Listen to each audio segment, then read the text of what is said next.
Le Lévitique, chapitre 15. L'Éternel parla à Moïse et à Aaron et dit: Parlez aux enfants d'Israël et dites-leur: Tout homme qui a une gonorrhée est par là même impur. C'est à cause de sa gonorrhée qu'il est impur, que sa chair laisse couler son flux ou qu'elle le retienne. Il est impur. Tout lit sur lequel il couchera sera impur, et tout objet sur lequel il s'assiera sera impur. Celui qui touchera son lit lavera ses vêtements, se lavera dans l'eau et sera impur jusqu'au soir. Celui qui s'assiera sur l'objet sur lequel il s'est assis lavera ses vêtements, se lavera dans l'eau et sera impur jusqu'au soir. Celui qui touchera sa chair lavera ses vêtements, se lavera dans l'eau et sera impur jusqu'au soir. S'il crache sur un homme pur, cet homme lavera ses vêtements, se lavera dans l'eau et sera impur jusqu'au soir. Toute monture sur laquelle il s'assiera sera impure. Celui qui touchera une chose quelconque qui a été sous lui sera impur jusqu'au soir. Et celui qui la portera lavera ses vêtements, se lavera dans l'eau et sera impur jusqu'au soir. Celui qui sera touché par lui et qui ne se sera pas lavé les mains dans l'eau, lavera ses vêtements, se lavera dans l'eau et sera impur jusqu'au soir. Tout vase de terre qui sera touché par lui sera brisé, et tout vase de bois sera lavé dans l'eau. Lorsqu'il sera purifié de son flux, il comptera 7 jours pour sa purification. Il lavera ses vêtements, il lavera sa chair avec de l'eau vive, et il sera pur. Le 8e jour, il prendra 2 tourterelles ou 2 pigeons, il ira devant l'Éternel à l'entrée de la tente d'assignation, et il les donnera au sacrificateur. Le sacrificateur les offrira, l'un en sacrifice d'expiation et l'autre en holocauste. Et le sacrificateur fera pour lui l'expiation devant l'Éternel à cause de son flux. L'homme qui aura une pollution lavera tout son corps dans l'eau et sera impur jusqu'au soir.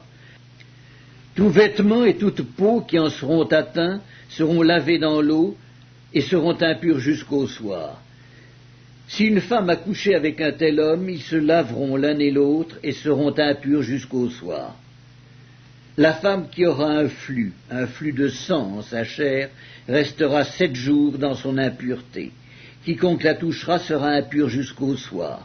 Tout lit sur lequel elle couchera pendant son impureté sera impur, et tout objet sur lequel elle s'assiera sera impur. Quiconque touchera son lit lavera ses vêtements, se lavera dans l'eau, et sera impur jusqu'au soir.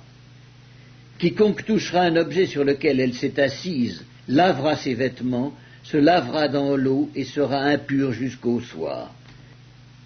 S'il y a quelque chose sur le lit ou sur l'objet sur lequel elle s'est assise, celui qui la touchera sera impur jusqu'au soir. Si un homme couche avec elle et que l'impureté de cette femme vienne sur lui, il sera impur pendant 7 jours, et tout lit sur lequel il couchera sera impur. La femme qui aura un flux de sang pendant plusieurs jours hors de ses époques régulières, ou dont le flux durera plus qu'à l'ordinaire, sera impure tout le temps de son flux, comme au temps de son indisposition menstruelle. Tout lit sur lequel elle couchera pendant la durée de ce flux sera comme le lit de son flux menstruel, et tout objet sur lequel elle s'assiera sera impur comme lors de son flux menstruel. Quiconque les touchera sera souillé. Il lavera ses vêtements, se lavera dans l'eau et sera impur jusqu'au soir. Lorsqu'elle sera purifiée de son flux, elle comptera 7 jours, après lesquels elle sera pure. Le 8e jour, elle prendra 2 tourterelles ou 2 jeunes pigeons, et elle les apportera au sacrificateur à l'entrée de la tente d'assignation. Le sacrificateur offrira l'un en sacrifice d'expiation et l'autre en holocauste. Et le sacrificateur fera pour elle l'expiation devant l'Éternel à cause du flux qui la rendait impure. Vous éloignerez les enfants d'Israël de leurs impuretés, de peur qu'ils ne meurent à cause de leurs impuretés, s'ils souillent mon tabernacle qui est au milieu d'eux. Telle est la loi pour celui qui a une gonorrhée ou qui est souillé par une pollution, pour celle qui a son flux menstruel, pour l'homme ou la femme qui a un flux, et pour l'homme qui couche avec une femme impure.